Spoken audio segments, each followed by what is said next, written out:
Hi, in this video I'm gonna talk about things I like and don't like about my Swatch System 51 Fly. The case looks and feels like a pencil case. Nothing special. It only shows the display back of the watch. Let's look at the watch now.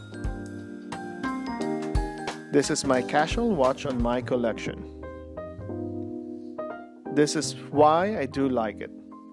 It is the world's first mechanical movement with entirely automated assembly.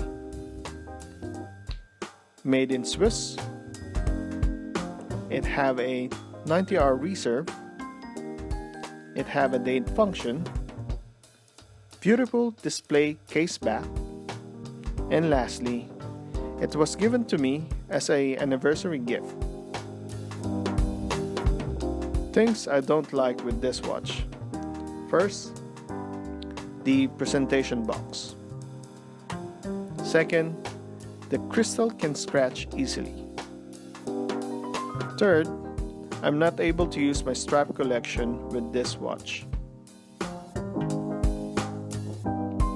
Overall, this watch for me is a great start in getting into Swiss automatic watches.